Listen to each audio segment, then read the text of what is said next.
buat yang nanya Ausbildung, nanti sekarang kita akan bahas soal hijab di Jerman. Lebih tepatnya gimana sih hijab di sekolah ya. Dan untuk episode kali ini spesial karena akan dibawakan auf Indonesisch dan auf Deutsch. Jadi bear with me please kalau misalkan nanti bahasa Jermannya masih ya seadanya gitu. Tapi nanti guys di tengah untuk kalian di platform gambar aku akan off kamera ketika nanti narasumbernya sudah ada, tapi tetap suaranya, jadi kalian masih bisa tetap dengar suaranya, dan kalian kalau misalnya ada pertanyaan bisa tulis di kolom komentar ya. Kita mulai sebentar lagi guys, mohon maaf nanti aku nggak ngobrol dulu sama kalian, kita ngobrol di akhir ya ketika udah selesai. Bismillah.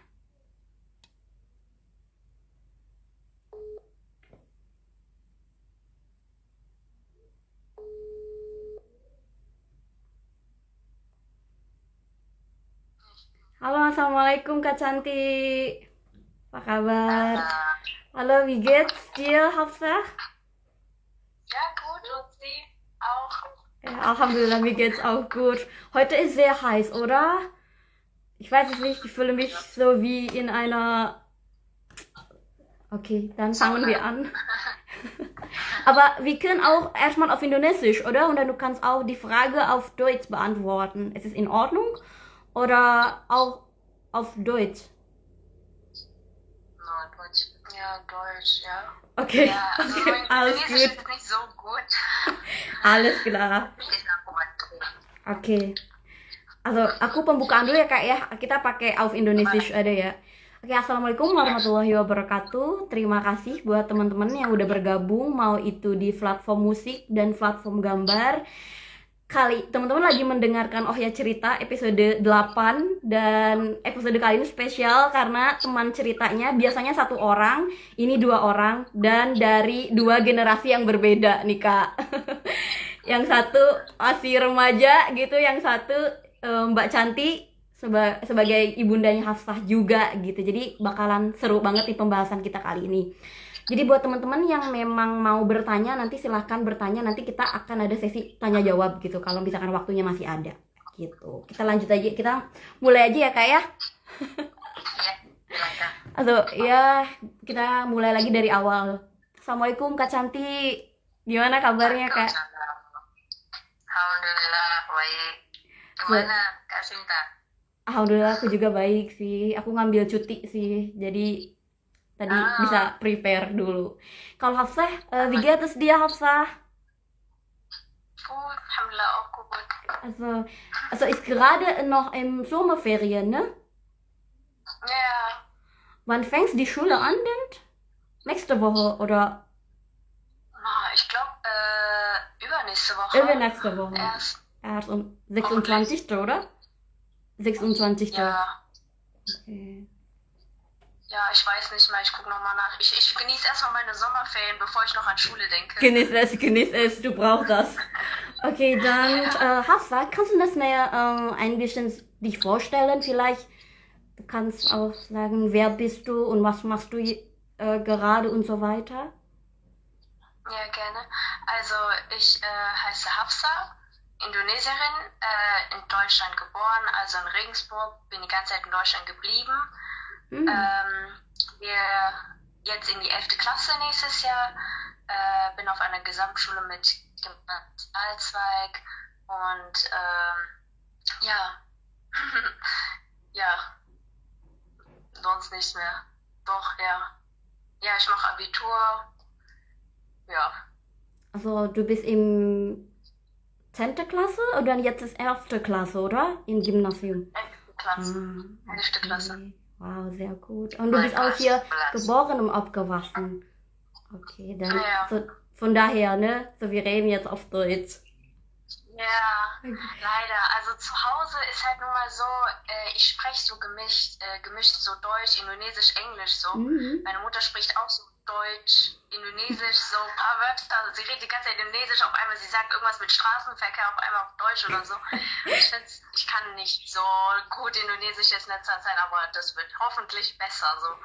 Aber du kannst ja auch verstehen, wenn man auf Indonesisch redet, oder? Das ist schon. Ja, aber ich kann es halt nicht sprechen. Alles gut. Sekarang kita mau kenalan nih sama ibundanya Hafsah, Mbak Cantik. Silakan memperkenalkan diri dulu secara singkat. Ya, saya Santi, ibunya Hafsah. Kami di Jerman, saya di Jerman sejak 97. Wow. Terus sekarang di Kelkheim. Di Jermannya udah 7 kali pindah ya.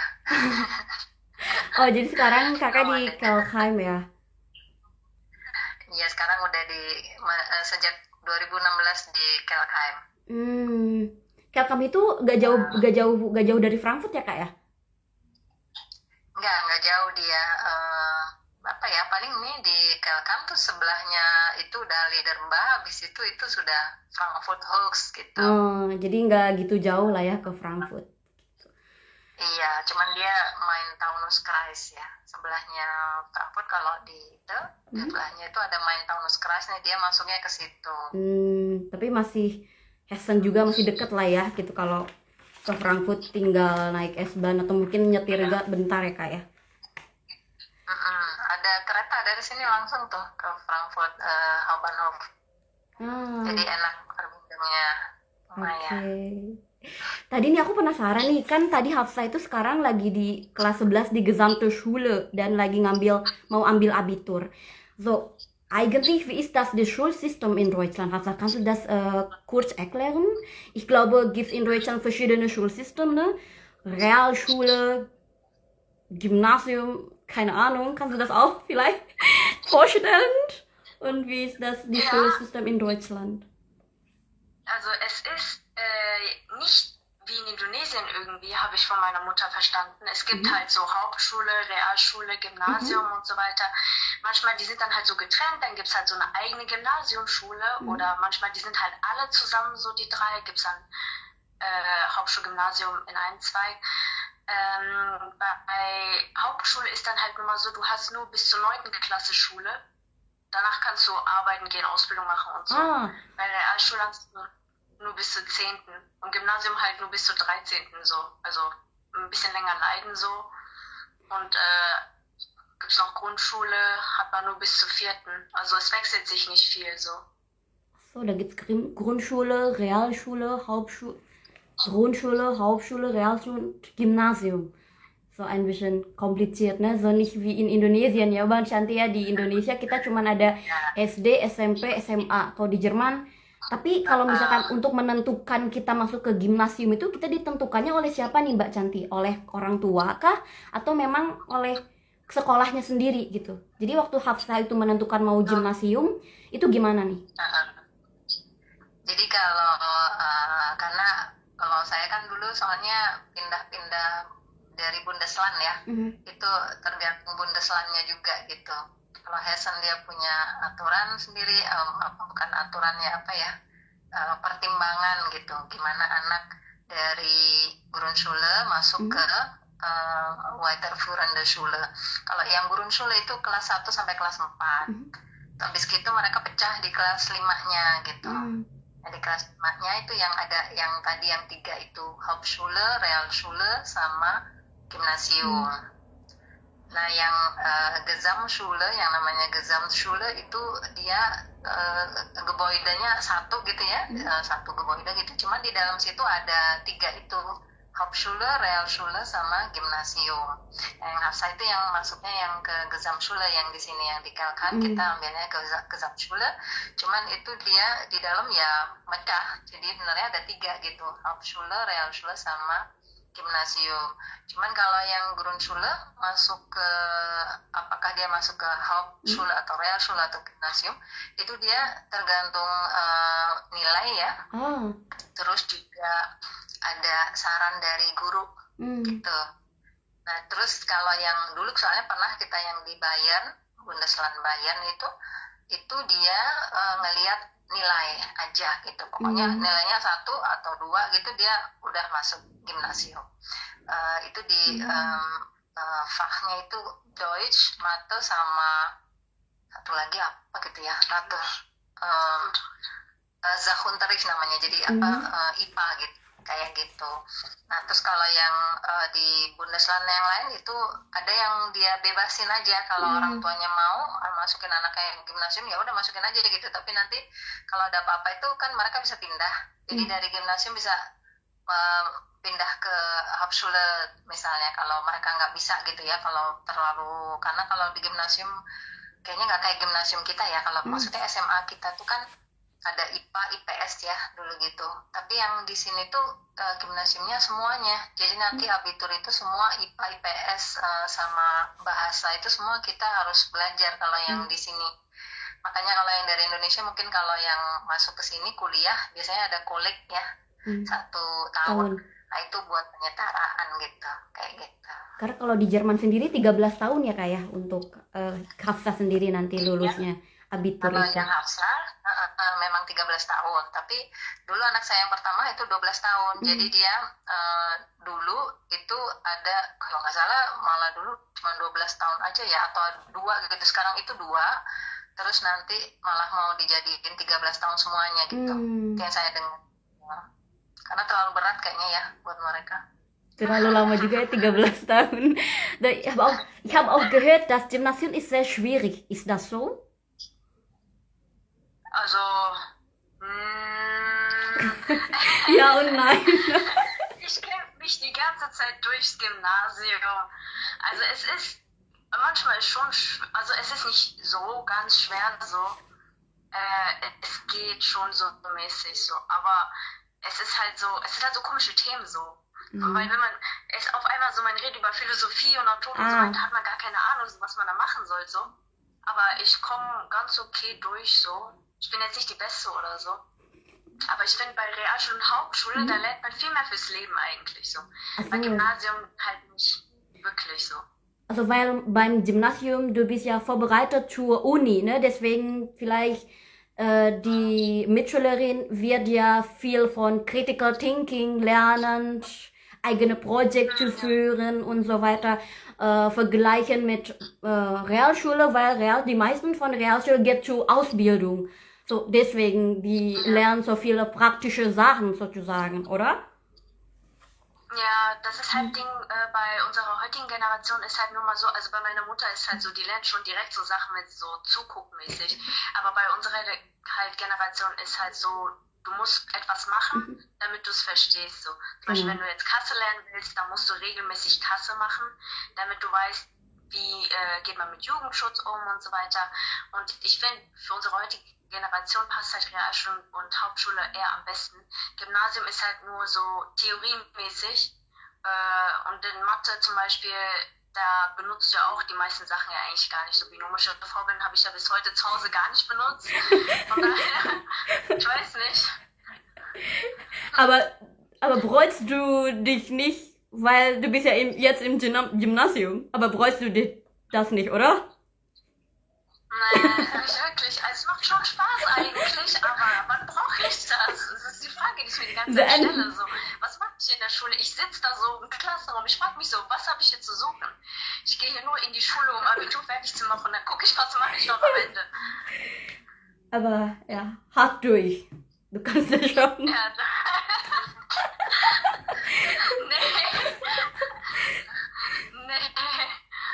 Also ja, von heutige Thema, wir werden über Hijab in der Schule sprechen. Na, ich habe gehört, dass du, also ja, aber wir reden nicht im seriöse und strenge Atmosphäre, wir reden ja locker und ja santai aja lah ya, gitu ya Mbak Canti. Wenn ich darf mal fragen, seit wann trägst du denn Hijab, Hafsa? Sejak kapan Hafsa pakai hijab gitu? Das ist, also festtragen oder zum ersten In der Mal Schule, getragen? in der Schule, meinte ich. Okay. Für die Schule ganz, ganz festgetragen habe ich dann seit der 5. Klasse, also direkt nach der Grundschule war das. Aber ansonsten habe ich halt davor auch so ab und zu im Kindergarten und so weiter getragen, ab und zu. Oder auch in der Grundschule. Aber nur bis zur 3. Klasse. Festgetragen, Gott sei Dank, nur bis zur 5. und bis jetzt noch nicht abgelegt, Alhamdulillah. Seit 5. Klasse. Das heißt, warst du noch in 11 Jahre alt, oder? 5. Klasse? 11 Jahre? schon in jüngerer Alter, ne? Also hatte man dir, warum trägst du Hijab? Also hat jemand, also da gab es keine, also deine Mutter ist nicht da. Also ich muss fragen, hat jemand oder deine Eltern dich gezwungen, Hijab zu tragen? Oder es ist Selbstentscheidung, dass du Hijab tragen möchtest? Also deine Eltern ist nicht da. Deine Mutter ist nicht da. Du kannst auch freier reden. Ich sag niemand. Ich sag's niemand. Oh Mann, ich werde so sterben danach. Okay, also, ich werde sowieso danach die Küche sauber machen, okay. Also, das war jetzt mal, also, die ist jetzt nicht da. Das war so am Anfang, da hat ja meine Mutter auch so natürlich Kopftuch getragen und so weiter. Und ich habe dann gesehen, meine Mutter ist eine sehr starke Frau so. Und dann wollte ich unbedingt auch tragen. So, da hat sie mir diese Mini-Kopftücher gegeben mit so Blümchen und so weiter. Und ich habe das so gemocht. Dann habe ich das hin und wieder mal getragen, auch im Kindergarten und so. Das war nicht so gezwungen. Aber erst in der Grundschule, weil ich glaube, man kennt das so in der Grundschule, da will man so sein wie die Freunde halt so. Und in der Grundschule, da sind halt überwiegend nur Deutsche gewesen. Und dann dachte ich will auch so wie die Deutschen sein, so mit offenen Haaren und so weiter, so hin und wieder auf das T-Shirt, vielleicht mal mit kurzer Hose und so weiter rumlaufen, weil, okay, da war man schon so ein Kind, so, da hat man nicht so darüber nachgedacht. Und dann, wenn meine Mutter mal gesagt hat, so, wenn wir mal einkaufen gegangen sind, dann hin und wieder hat sie dann so gefragt, so, ja, warum trägst du nicht Kopftuch und so, aber nicht so zwingen, sondern das war dann halt so wie so eine Motivation mäßig so. Aber weil ich halt so ein dummes Kind war, war das für mich dann wie so eine Beleidigung, wie so ein Gruppenzwang mäßig so, warum will meine Mutter, dass ich so ein Kopftuch tragen will und so, ich will sowas nicht, so, ich will, dass die Jungs mich mögen und so weiter, so. Es hat, sorry, ich weiß, das hat dich so genervt, so. Aber für mich war es jetzt auch nicht erträglich, so. Aber ich war so zickig. Aber ich habe dann ab der 5. Klasse Kopftuch getragen, so. Für mich selber so. Bis heute war komisch für mich.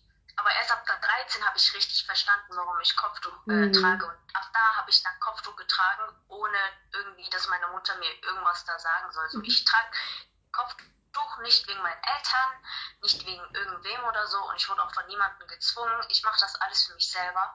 Und das versteht man erst im Nachhinein, wenn man anfängt, es zu tragen. So. Aber wenn man halt so jung ist, wenn man halt so eine Tochter hätte, die nicht rumzicken würde, so, dann wäre es wahrscheinlich einfacher, ihr dann zu sagen, hey, möchtest du nicht irgendwann mal auch ein Kopftuch tragen und so, weil jetzt, wo wir in Deutschland leben, so, dann will man gern sein wie die anderen und so, und da hat man keine Lust, leider ein Kopftuch zu tragen. Und dann sieht man das so, als ob das so ein Zwang ist, aber die meint halt wahrscheinlich einfach nur gut so, und da hat ein bisschen lang gedauert, bis ich verstanden habe, dass ich es selber tragen will, so. Ach so, das ist gut. Ini pertanyaan untuk Mbak Canti nih, Mbak. Bagaimana cara Mbak Canti sebenarnya untuk memberikan pengertian kepada Hafsah dulu? Kan kita tinggal di negara minoritas ya, Mbak ya, dimana susah gitu untuk menjelaskan tentang aturan-aturan agama kita gitu, dimana karena Hafsah sendiri kan di sekolah umum gitu ya, lihat yang apa ya, aku ngomongnya agak sensitif sih sebenarnya. Maksudnya tidak sesuai dengan apa yang kita percayai gitu, moral apa yang kita punya. Gimana Mbak Canti memberikan pengertian ke Hafsah kalau misalkan di kerudung, pastinya ada peran Mbak Canti juga kan, kenapa Hafsah juga ada keinginan untuk berkerudung. Gimana sih cara Mbak menjelaskan ke Hafsah kalau kita sebagai seorang perempuan, dan lebih tepatnya kalau misalnya kita sudah balik, kita harus pakai kerudung gitu. Cara Mbak untuk menjelaskan ke Hafsah. Iya, itu sebenarnya mungkin bukan masalah saya aja ya, mungkin yang ibu-ibu yang lain juga ya. Mereka kalau atau sebelum ke Jerman mungkin udah kepikiran nanti gimana dan gimana gitu ya, masalah agama buat anak-anak gitu. kalau yang soalnya kalau saya kan anak pertama sama Hafsa bedanya 10 tahun ya. Cukup Jadi, jauh ya Kak? Iya, cukup jauh. Jadi Bisdahin itu juga mencoba untuk mencari cerita atau pengalaman dari ibu-ibu yang lain juga gitu ya, gimana mereka pengalamannya lain-lain sih ya. Ada juga yang ibu itu dia orang Jerman, ibunya juga orang Jerman tapi ibunya juga sudah Muslim gitu, dan dianya juga pas ketemu saya dia memang sudah Muslim gitu ya. Suaminya orang Mesir. Memang ibu ini belum pakai kerudung, tapi waktu saya ketemu anaknya itu anaknya sudah pakai kerudung gitu. Jadi itu kan orang Jerman totok gitu, maksudnya emang dari sininya gitu ya. Tapi mereka bisa gitu.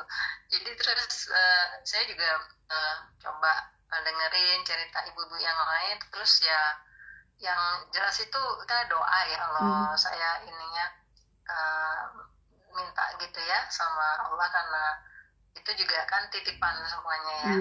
Jadi kita cuma bisa berusaha aja, tapi doa itu emang ya kita minta biar anak itu bisa dimudahkan lah ya dalam hidupnya untuk tetap memegang Islam ini gitu.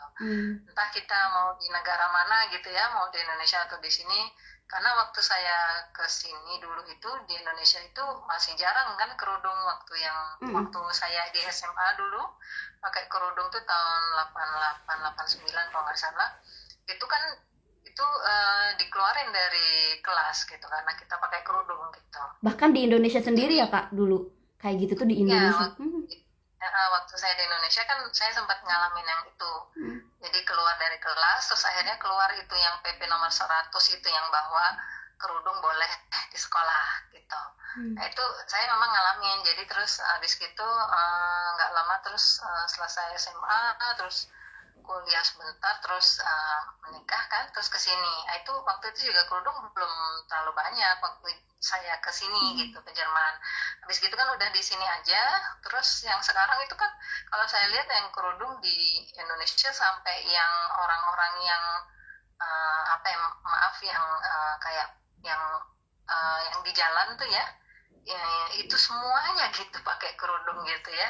Jadi saya juga wah benar-benar semuanya, walaupun memang akhlaknya ada yang ya pakai kerudung tapi juga ada yang berzina gitu ya, seperti itu gitu, mohon maaf, tapi pakai kerudung gitu loh. Jadi dulu yang ditakutin, yang ditekan segala macam di sekolah dan di tempat yang lain di Indonesia itu, sekarang taunya dia malah sampai kemana-mana gitu. Terus yang pas saya datang ke sini itu memang jarang, nggak banyak kayak sekarang. Kalau saya bilang yang pakai kerudung waktu saya tahun 97 itu ke sini. Jadi mungkin orang juga ngelihatnya malah beberapa itu mengira saya orang yang bukan orang Muslim gitu. Jadi dibilangnya ini Anda sekte apa gitu, sekte Kristen gitu. Nah, jadi saya bilang enggak, saya Muslim gitu. Jadi kayaknya mereka nggak tahu gitu. Itu beda dengan yang 97 sama sekarang 2024 ya. Kalau orang Jermannya sekarang mereka kan tahu udah tahu open, gitu. Yang ini Muslim gitu ya. Dulu itu enggak. Jadi mungkin karena sedikit atau gimana saya nggak tahu juga. Terus Hafsah, jadi anak saya laki-laki yang pertama terus nggak mikir kan ke kerudung. Iya benar. Terus yang setelah itu si Hafsah lahir, itu baru tuh kepikiran deh Kak. Akhirnya kepikiran, oh iya nanti gimana nih, apa pulang aja ya ke Indonesia tuh gimana gitu ya. Tapi akhirnya masih di sini juga.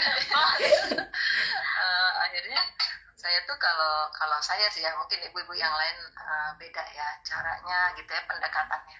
Kalau saya dulu memang ya karena saya pakai kerudung, terus dia udah dari bayi itu kalau kita keluar saya pakaiin kerudung gitu. Si Hafsah, jadi sudah dari bayi itu udah dipakein ya. Saya beli aja beberapa kerudung yang kecil-kecil gitu kan, pokoknya aurat tutup gitu, tapi pokoknya kerudung ada gitu. Terus akhirnya dia tambah gede, mungkin dia sendiri ngeh gitu kalau keluar kok dipakai Umi kerudung gitu kan ya. Jadi terus pokoknya saya pakaiin aja gitu, entah nanti sebentar terus sudah dia buka panas atau gimana. Kalau summer kan memang panas ya, panas itu banget buat saya itu saya biarin aja, pokoknya dia mau buka mau pakai lagi jadi kayak topi aja gitu ya, buat dia gitu. Ngeliatnya itu kayak topi aja gitu, dia aksesori lah gitu, kalau dia mau pakai enggak gitu. Cuma terus ada waktu dia umur berapa ya, sekitar 2 tahunan kalau nggak salah, itu di rumah, bahkan di rumah itu dia pakai kerudung gitu. Jadi ya kita juga bingung sebagai orang tua, loh ini anak kok di rumah juga pakai kerudung terus ya gitu. Akhirnya kok keterusan gitu ya. Jadi sayanya juga nggak pakai kerudung. Akhirnya tuh saya tanya, kamu kalau di rumah Hafsa nggak pakai juga nggak apa-apa, dia paling ya gitu doang gitu, tapi masih dia pakai juga, bangun tidur udah pakai lagi gitu. Jadi udah kebiasaan gitu. Kebiasaan nempel terus. Akhirnya terus dia udah mulai kindergarten, TK ya. TK itu dia juga begitu, dia kadang pakai kadang enggak gitu. Gurunya malah ya kalau orang-orang itu mereka berpikir orang tuanya yang dipaksa gitu ya kayak gitu. Jadi waktu yang Hafsah di kinderwagen itu saya dorong waktu pergi waktu kindergarten gitu ya, atau waktu kecilnya itu orang-orang itu bisa lihat sebenarnya saya gitu. Jadi apa ya, kayak membenci gitu mukanya, itu nggak suka lah gitu. Jadi disangkanya itu yang memang dipaksa orang tuanya gitu ya. Iya, karena kan mereka berpikirnya itu kan anak kecil pasti dipaksa orang tuanya, kayaknya mungkin begitu ya pikirannya. Tapi itu banyak yang berpikir begitu gitu. Terus sampai ada yang sempat ngobrol nggak salah, pokoknya mereka berpikirnya ternyata memang begitu gitu. Jadi terus udah saya pikir biarin aja lah, mau ngomong apa terserah, ini kan Zoe anak saya bukan anak dia gitu. Akhirnya dari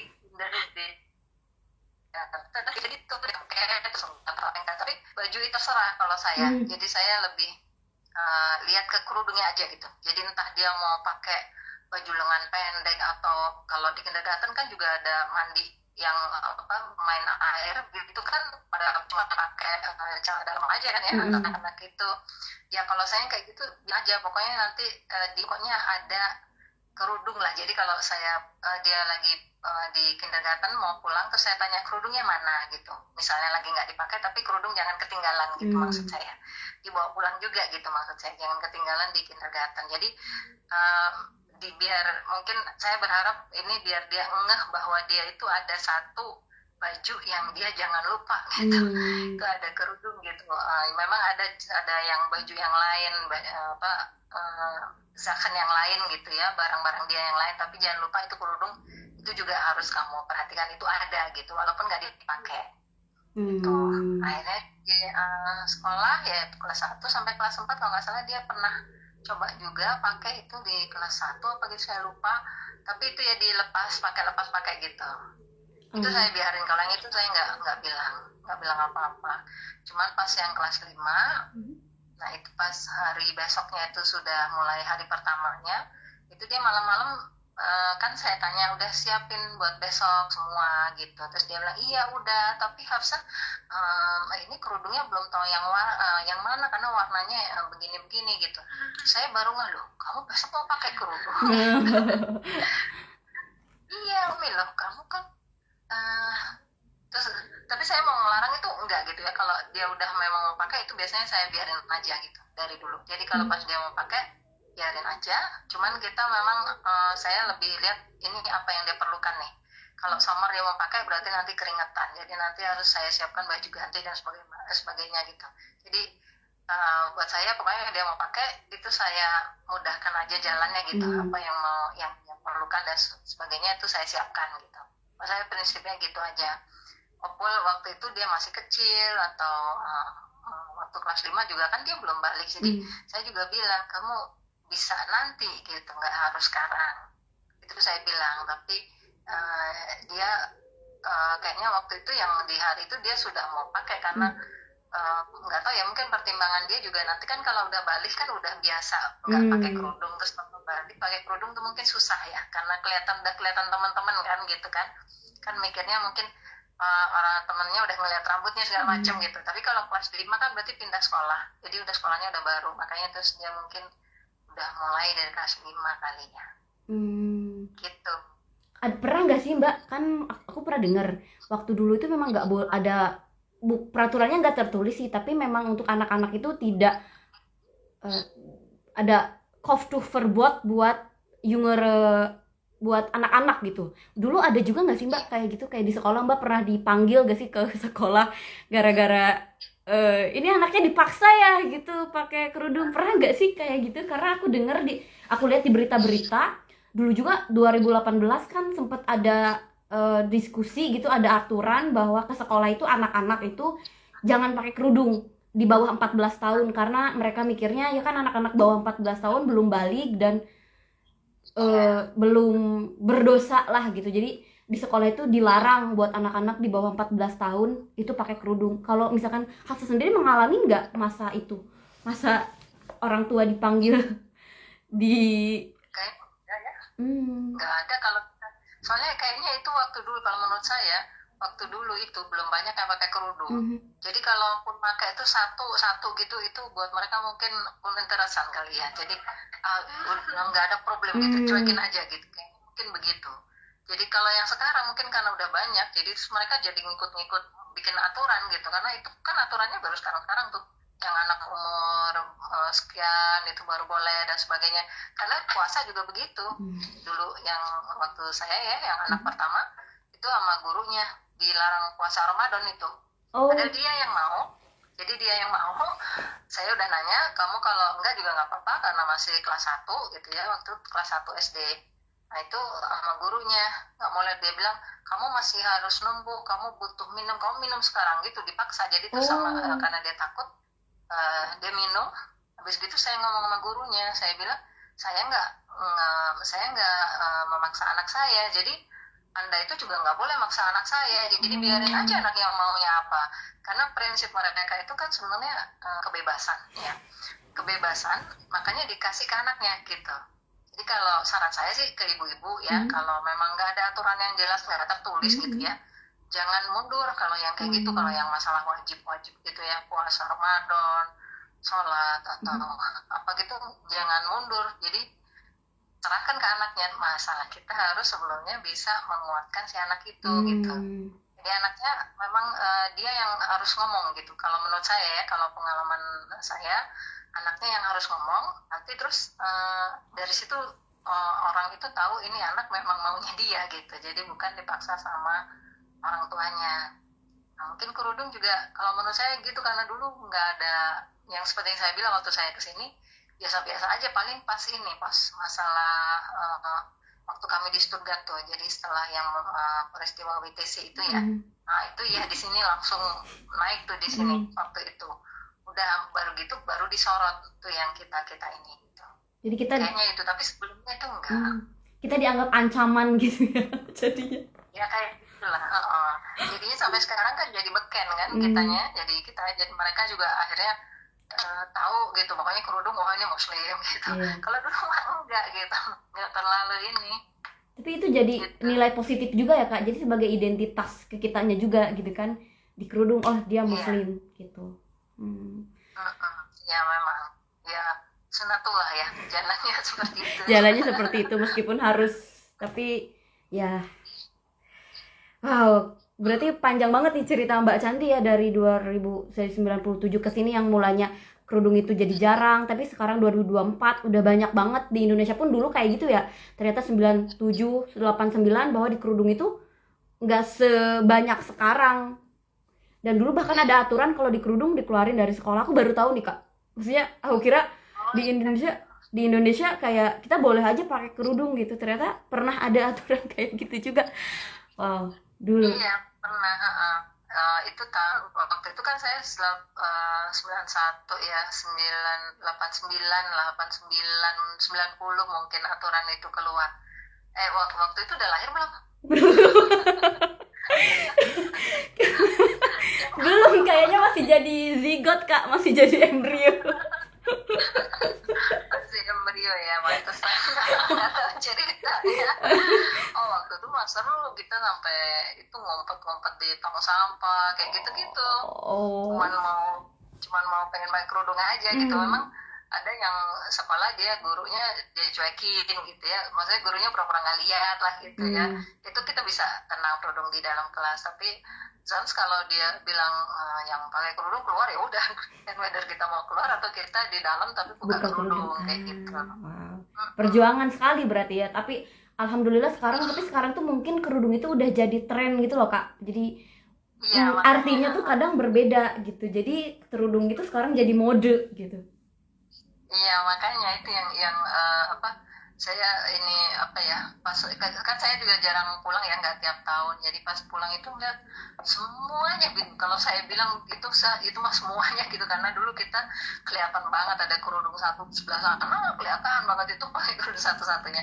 Tapi sekarang itu yang di jalan, maksud saya yang seperti pengamen atau apa itu ya, itu juga alhamdulillah masya Allah itu juga pakai kerudung sekarang gitu loh.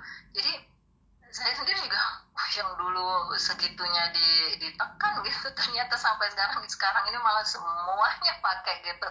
Memang nggak orang nggak ngelihat akhlak atau apa lagi gitu ya, tapi itu kerudung itu dipakai sekarang semuanya gitu di Indonesia gitu. Itu yang saya berkesan gitu ya, kelihatan banget, karena dulu saya ninggalin Indonesia seperti itu. Sekarang pas lagi liburan gitu tuh itu kelihatan banget itu bedanya. Masya Allah banget ya, alhamdulillah gitu ada peningkatan, meskipun mungkin arti kerudung bagi sebagian orang masih belum pada tempatnya, tapi itu merupakan sebuah kemajuan sih ya. Semoga nanti niatnya berubah. Kalau untuk Hafsah nih, waktu pertama kali pakai yang waktu di kelas 5 itu, bist du die Einzige, die Mitschüler mit Kopftuch, oder gibt's auch andere Mitschülerinnen, die auch Kopftuch trägt? Oder bist du die Einzige? Ich bin die Einzige und war auch immer die Einzige gewesen in der Klasse. Also ich bin auch die Einzige in meinem Jahrgang, die ein Kopftuch trägt. Also sonst trägt niemand mehr. Auch so vielleicht in der 12. Klasse gibt es so nicht welche, die ein Kopftuch tragen. Und auch in der 13. Aber sonst bin ich dann halt in der 11. die Einzige gewesen. Auch in meiner Klasse war ich halt die Einzige. Da gab es halt aber auch eine Afghanin, die hat dann in der 7. Klasse dann angefangen, Kopftuch zu tragen. Hat dann aber dann leider wieder abgelegt so. Ja, sonst war ich halt leider immer die Einzige. Wie ist denn die andere Reaktion, wenn du bist die Einzige, und ich meinte, gimana reaksi mereka ke kamu gitu? Kamu kan satu-satunya yang dihijab. Apakah mereka juga tetap sama aja perlakuannya ke kamu atau ada perbedaan? Es ist halt, die sind ganz normal mit mir eigentlich so, weil ich stört mich halt nicht so. Ich habe dann immer, die haben ja einfach Kopftuch tragen gelassen und sie haben halt eher so nur darauf geachtet, wie ich eigentlich bin, so, ob ich gut in der Schule bin, ob ich denen helfen kann und so weiter. Aber ich habe erst gemerkt, dass das erst ab meinem Jahr dann geklappt hat, dass sie mein Kopftuch quasi akzeptiert haben. Erst ab dem unteren Jahr, ich glaube, ist es die 10. Klasse so, die verstehen das halt nicht so wirklich, mit Kopftuch tragen und so weiter, und die mögen das halt auch eher nicht so. Ich bin halt Gott sei Dank Jahrgang, da ist es denen egal, ob ich ein Kopftuch trage oder nicht, so leben lassen so. Und das hat dann auch geklappt. Es gab dann so, die machen halt, also so, es gibt halt so ein paar Jungs aus meiner Klasse, die machen dann halt so Kopftuchscherze, so die diesen Wave-Check so. Und wenn man immer so ruft Wave-Check und dann so tun, als würde man ein Kopftuch wegziehen und so, sowas halt leider. Aber die merken dann, dass ich das nicht so mag, also dass ich sehr aggressiv dagegen so handle. Und die Lehrer, was sagst du? Oder für die Lehrer ist es ja kein Problem. Und oder kriegst du auch die Frage, ich glaube, du kriegst ja ständig die Frage, warum trägst du Kopftuch? So und so weiter, oder? Oder wie ist das denn? Ja. Wir hatten immer diese Schuldirektorin der 2. Klasse, diese richtig christliche da, die mit Nonne, so, die so mir gesagt hat, warum trägst du Kopftuch und so, und dann habe ich da nicht mal Kopftuch getragen. Wie hieß sie nochmal, Frau? Nee. Also das war in der 2. Klasse, in der Grundschule habe ich 3-mal die Grundschule gewechselt, so 1. Klasse, dann gewechselt, 2. Klasse gewechselt, dann 3., 4. Klasse bin ich hier geblieben, so. Aber in der 2. Klasse, da war ich auf einer katholischen Schule, da habe ich halt auch hin und wieder mal Kopftuch getragen und so weiter.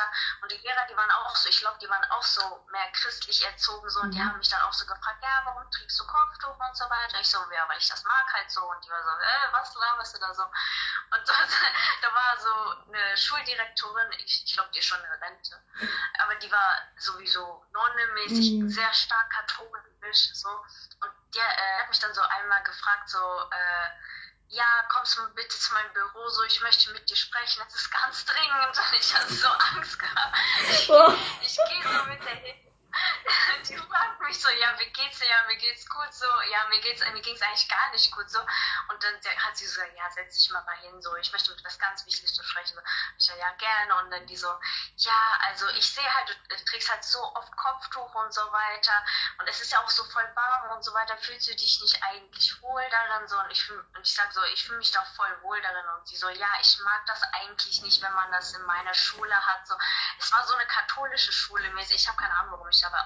Doch, ich war da, weil das war halt die Schule, die so nah war, so, wo ich nicht halt so viel laufen musste, so. Und dann sie so, ja, also mir gefällt das nicht, du sollst dein Kopftuch ablegen und so. Und dann, ich hatte die ganze Zeit Angst so und dann hat sie gesagt, ja, dann kannst du jetzt wieder gehen, dann bin ich gegangen. Ich bin aber nach Hause irgendwie so gerannt, ich zu meiner Mutter so, ja, also die Schuldirektorin, die hat mich so angesprochen und dann hat sie so gesagt, so, ja, ich soll meinen Kopftuch wieder anfangen. Meine Mutter war direkt sauer für mich. Die hat dann so gesagt, warum hast du sowas gesagt? Du musst dich doch wehren können. So. Und ich denke mir so, wie soll ich mich wehren? Wenn ich was Falsches sagen könnte, ich könnte direkt von der Schule wegfliegen. Mäßig habe ich so gedacht, so, ja, glaubst du nicht? Ich war so sauer auf mich. Ich denke mir so, was habe ich falsch getan? Ich habe noch mal Angst gehabt, Junge. Oh Mann, ey. Ya jadi itu ini baru ingat zweite kelas. itu apa kepala sekolah ibu-ibu itu dia juga nih saya dapat ceritanya dari yang ibu lain yang anaknya di situ juga gitu. Jadi anaknya itu mau puasa Ramadan tapi nggak boleh gitu. Jadi nggak boleh dia sama dia juga gitu. Jadi orangnya sama. Jadi kalau saya ngeliat ya memang dia nggak suka aja gitu. Yang ibu ini ternyata jadi yang puasa Ramadan nggak boleh, terus kerudung juga nggak boleh gitu. Cuma waktu itu si yang Hafsa itu kalau nggak salah saya dia ceritanya gimana ya saya lupa. Itu karena dia takut apa gitu, saya bilangnya ke dia ya udah kalau memang nggak boleh ya udah, tapi maksud saya dia jangan takut saya mencoba membawa dia jangan takut sama orang itu gitu. Kalau memang kamu kepanasan atau gimana nggak mau pakai sudah gitu, tapi jangan karena orang kalau dikituin orang jangan takut gitu. Maksudnya kamu masih bisa berargumentasi lah gitu. Karena waktu itu emang dia bilang kalau nggak salah emang dia bilangnya takut, terus saya takutnya soalnya nanti malah nggak mau ke sekolah lagi.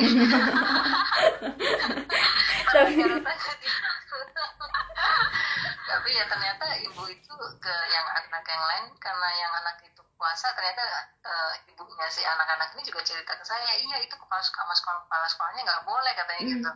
Aso ya udah berarti emang orangnya kayak gitu.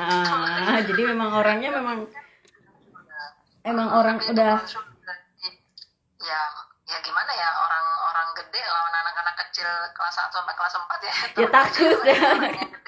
Menang lah. Kalau dia mau harusnya dia panggil eldernya gitu ya. Jadi orang tua sama orang tua gitu. Kalau ini kan nggak fair gitu, yang dia panggil anak-anaknya, yang dia takut deketin anak-anaknya, ya nggak fair lah kalau menurut saya sih. Caranya kalau kayak gitu nggak fair gitu. Kalau di Indonesia kan ngomong sama orang tua gitu ya, tapi yang di sini memang sama anaknya. Jadi makanya kayak yang tadi yang saya puasa itu, yang waktu kelas 1 SD dia puasa itu, saya memang yang harus dikan anaknya juga gitu. Jadi nanti kalau ditekan paling nggak itu jangan dia nangis atau takut banget gitu, jangan sampai begitu gitu. Jadi memang di sini karena prinsip kebebasan, jadi anak kalau bisa diajarin ngomong juga gitu. Kalau ditekan sama orang dewasa gitu, itu dia bisa ngomong lah gitu. Betul. Karena di Jerman tadi juga kelas 2 SD langsung dipanggil sama kepala sekolah kan, kayak kalau di Indonesia kan kita lewat ibunya ya. Misalnya lewat orang tuanya, ini anaknya. Jadi beneran di Jerman emang kita harus mendukung anaknya ya, kita kuatkan anaknya gitu. Iya, anaknya bisa ngomong lah. Also, es ist auch für Hafsa, mir ist interessiert, wie ist dann, wenn gibt Sportunterricht oder da gab es auch in Gymnasium Schwimmunterricht und machst du auch mit oder so wie ist das? Also jetzt in meiner Schule, es geht. Ich darf Kopftuch tragen, Sportunterricht und so weiter. Halt ganz normale Sportklamotten so und dann halt Kopftuch drauf. Und Schwimmen ist auch ganz normal. Ich glaube, ich habe lange nicht mehr geschwommen. Es gibt halt so an manchen Schulen, da darfst du auch Kopftuch tragen, so, aber dann schwimmen darfst du halt kein Kopftuch tragen. So. Dann gibt es halt auch leider eine Schule hier, das ist so ein Privatgymnasium auch. Darfst du leider auch wahrscheinlich auch während dem Sportunterricht kein Kopftuch tragen, aber ansonsten habe ich kein Problem mit Kopftuch tragen und so weiter. Weil jetzt zum Beispiel diese indonesischen Kopftücher, die sind so praktisch, wenn man damit Sport macht, von daher habe ich überhaupt gar keine Probleme damit, da passiert nichts. Ist auch keine... Ya, jadi dia senang sama itu tuh. Di Indonesia kan ada model-model ya buat kalau buat jadi kayak burkini tuh. Iya. Itu dia kalau berenang pakai burkini.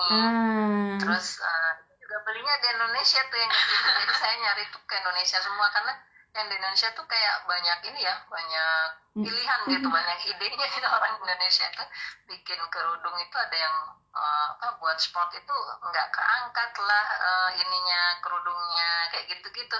Jadi yang pakai buat renang juga itu Girgenwi kerudungnya tuh jadi nggak keangkat ke atas air gitu loh. Nah itu dia manfaatin yang gitu masih Hafsah. Jadi emang itu ngebantu tuh orang Indonesia. Boleh lah Kak, nanti di share linknya di WA. Boleh tuh.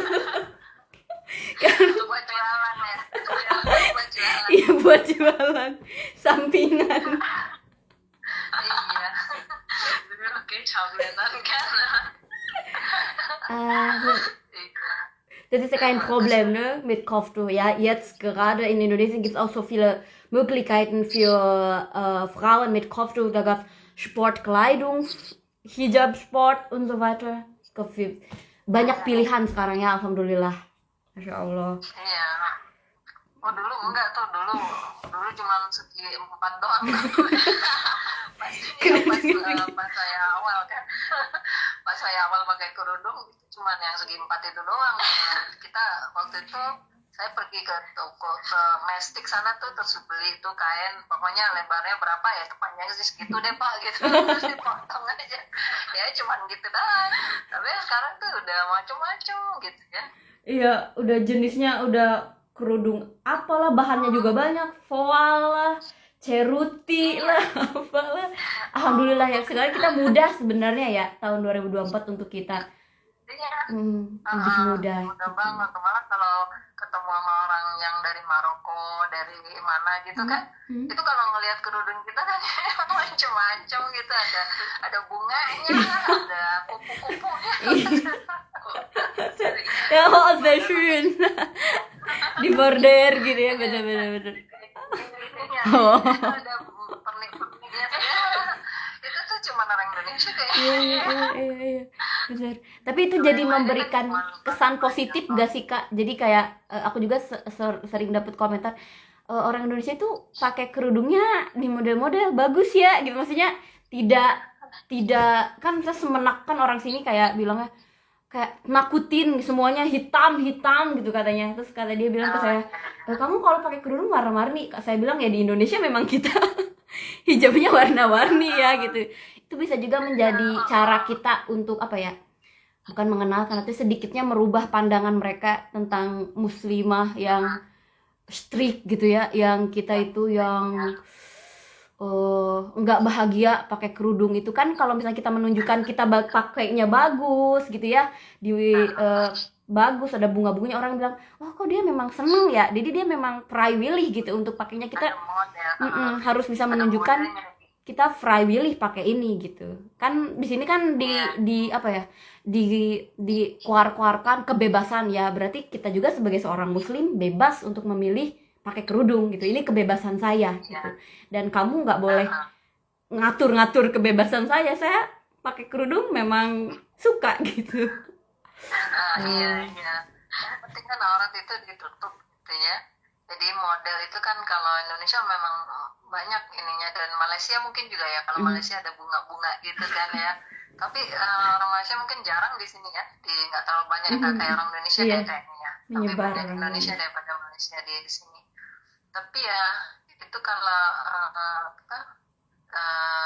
kayak lebih lokal gitu ya kalau yang dari Indonesia. Kalau yang dari memang dari negara lain memang modelnya yang kain panjang terus putar-putar gitu kan ya di kepala gitu ya.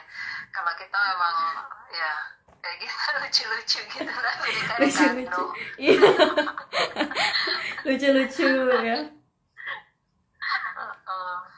Belajar gitu ya. Biar nggak terlalu orang-orang lihatnya kita itu ya gitulah ya Kak. Kalau disebutin dafür Hatzah, wie ist das denn für dich als Hijabi in Deutschland? Hast du auch schlechte Erfahrung wegen dein Hijab erlebt oder bisher nur positive Erfahrung? Und doch, gibt auch schlechte Erfahrung in 2. Klasse. Hast du mit Schuldirektorin an? Ich hatte so Angst gehabt, ab da habe ich dann wirklich kein Kopftuch getragen, so 2., 3., 4. habe ich dann kein Kopftuch getragen, aber ab 5. ging dann so wieder so.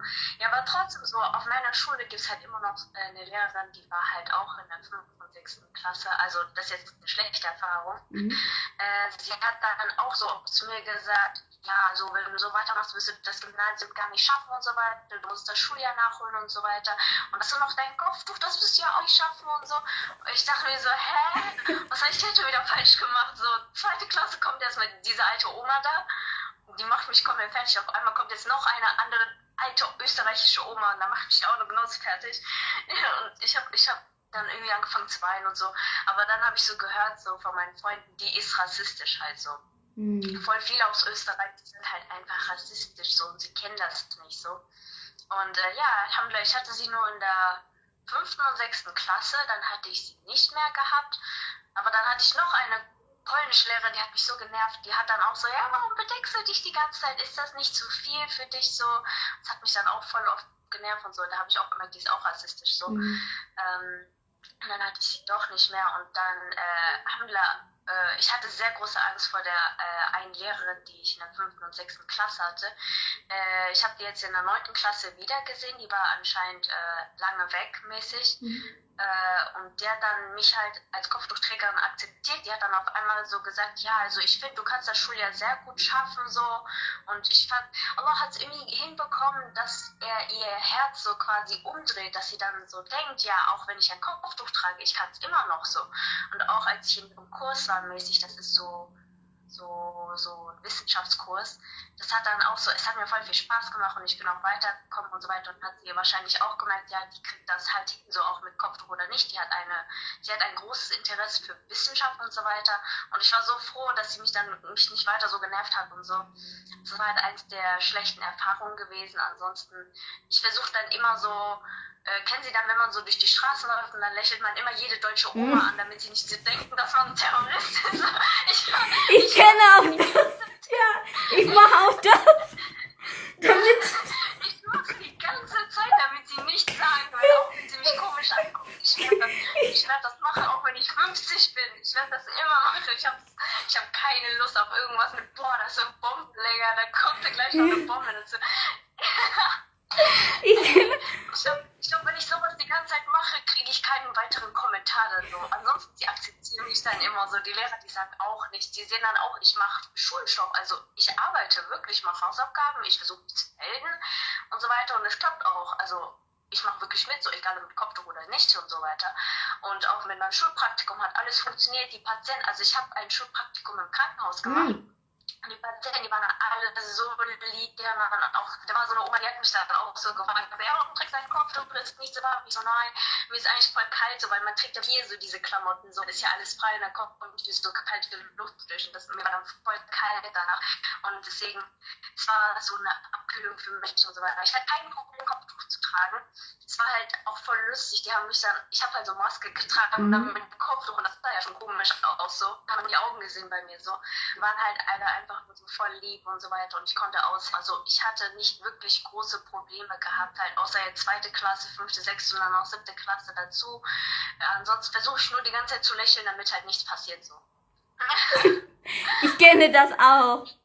Ich versuche freundlich zu sein, damit die Leute denken sich, dass ich gehöre zu gute Ausländerin.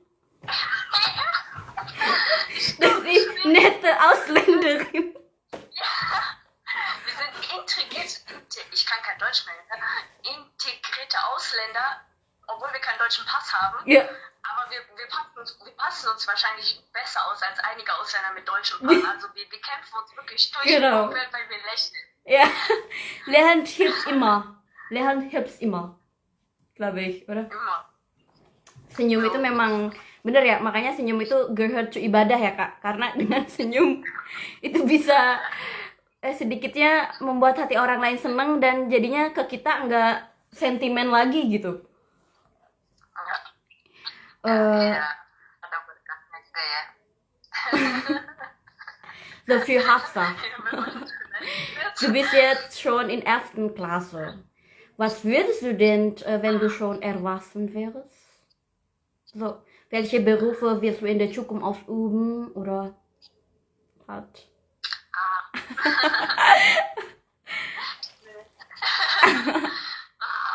Ich weiß nicht so. Also doch schon. Ich wollte Ärztin sein eigentlich. Aber ich weiß nicht, ob Ärztin in Deutschland oder Ärztin im Ausland. Aber mal gucken, ob sich das lohnen wird. Also wenn ich Schule schaffe, dann wahrscheinlich, wenn wir gucken. Sieht nicht gut aus für mich bis jetzt. Ich habe jetzt keine Lust so wirklich. Aber ich will immer noch Ärztin sein. Ich will irgendwas mit Medizin will ich Hauptsache machen. Weil dann kann man viel helfen und mal mit Leuten reden so. Und dann ist man so nah bei den Leuten so. Ja. Hoffentlich klappt das mit Kopftuch hier in Deutschland. Ich weiß nicht so. Es klappt doch. Ich arbeite auch in einem Krankenhaus und da gibt es auch so viele Ärzte mit Kopftuch. Wir müssen auch zeigen, dass ja, wir als Muslime kita sebagai Muslim itu bisa menjadi apapun gitu. Bisa Hafsah. Du kannst das schaffen. Okay. Und dann kannst du auch zeigen, das Kopftuch gehört nicht zur Dummheit. Man denkt, Frauen mit Kopftuch sind dumm. Aber nee, das ist nur Tuch. Ja, das ist nur Tuch. Das hier ist unser Gehirn, aber es ist nur Tuch. Es spielt keine Rolle, warum man denkt so. Ich weiß auch nicht. Untuk Mbak Canti nih, pesan-pesanan nih Mbak buat ke aku gitu, ke teman-teman juga sekarang yang mendengarkan, gimana caranya agar kita tetap pada jalurnya gitu. Kadang kan memang sekarang itu susah ya Kak, jujur gitu. Aku kayak sekarang itu kita melihat segala sesuatu yang sebenarnya salah, tapi karena kita lihat terus-menerus, kita tuh jadi mikirnya itu tuh normal. Gimana nih Kak, terutama untuk aku nih yang imannya setipis kulit bawang, untuk tetap berada di jalur yang tepat. Apalagi kita tinggal di negara dimana segala sesuatu yang di Indonesia itu kita lihatnya tabu gitu ya. Di sini aku lihat kayak, wah, ternyata boleh ya kayak gitu. Padahal ya nggak boleh sebenarnya. Tapi kan karena kita melihat terus-menerus jadinya, wajar. Pengen deh coba, nauzubillah gitu ya. Tapi gimana nih Kak, untuk kita tetap berada di jalurnya? Kayaknya mungkin nggak di mana ya, nggak di Indonesia, nggak di sini juga mungkin ya. Itu bukan mata ya, penglihatan, pendengaran, hati. Itu 3 itu mungkin harus dijaga. Dia masuknya dari situ. Jadi itu yang mempengaruhi sikap-sikap kita gitu. Jadi memang baiknya dari awal ya, dari kita kecil gitu, itu udah dijaga itu penglihatan, pendengaran, hati gitu. Jadi, jaga terus waktu juga masa remaja itu juga ya, kan masa yang labil ya. Itu juga amannya di situ juga dijaga. Jadi nanti pas gedenya itu nggak terlalu kalau ada yang negatif yang kita lihat gitu. Kalau sekarang juga kalaupun memang ya sudah berumur gitu ya, tapi itu itu juga tetap dijaga ya, pendengaran, penglihatan, hati. Jadi kalau memang ada yang kita lihat memang tidak seharusnya seperti yang Allah suruh gitu ya, palingkan aja, lihat ke tempat yang lain. Jadi kalau saya bilangnya ke anak saya sih ya, daripada yang ngelihat yang begitu, mendingan kamu ngelihat tempat sampah itu lebih baik gitu, daripada ngelihat yang seperti itu gitu. Memang kelihatannya indah tapi tidak boleh dilihat, ya berarti nggak boleh dilihat gitu. Tapi tetap latihan gitu ya, latihan untuk tetap istiqomah gitu,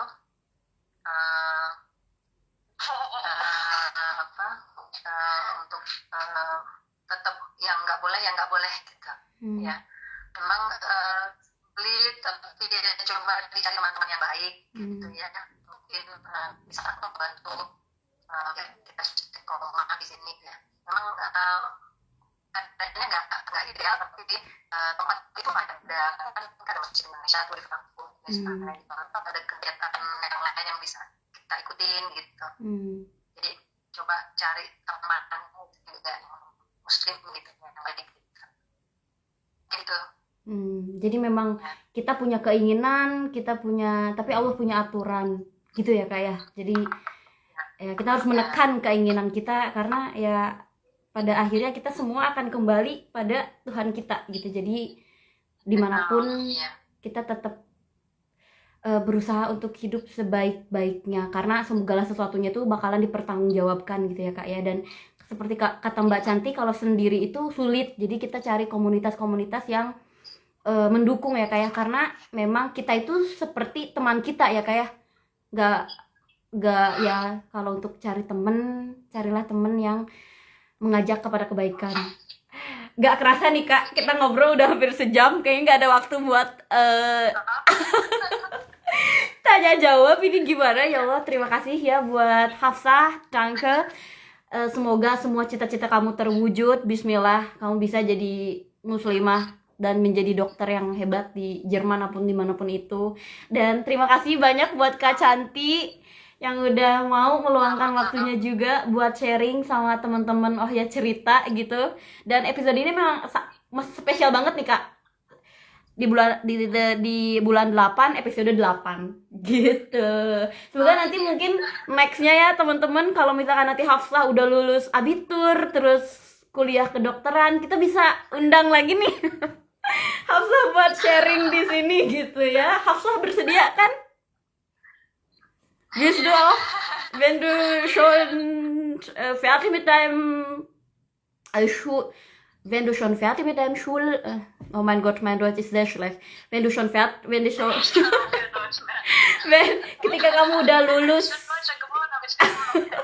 ketika kamu udah lulus gitu, nanti Hafsah bisa di sharing lagi di sini gitu ya. Insya Allah kita doakan. Bisa.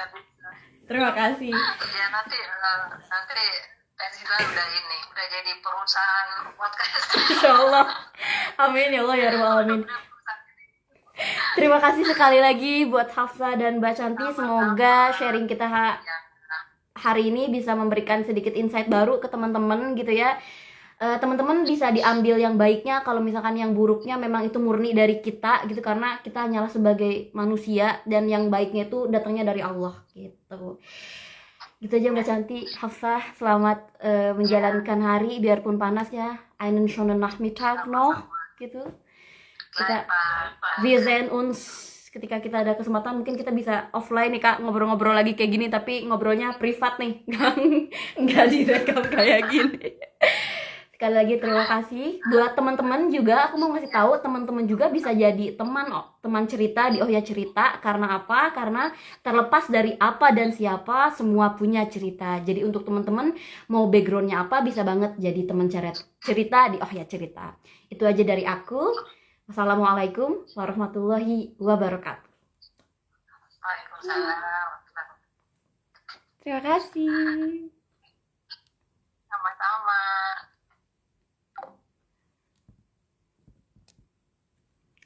Guys, terima kasih. Gak ada waktu buat tanya jawab karena cuma ada 1 jam. Ini aku jawabin aja ya pertanyaan kalian. Kalian masih ada gak sih? Thank you for watching. Ya. Oh my goodness, ini kalian masih ada nggak sih? Udah malam ya, udah malam. Ini kalian masih ada nggak sih? Terima kasih guys, aku deg-degan karena apa? Sekilas cerita ya, Mbak Cantik itu yang suka ngisi ceramah di Masjid Indonesia Frankfurt. Jadi aku deg-degan tadi itu. Dan terima kasih. Dan kesyur. Oh my god. Oh ini ada pertanyaan nih.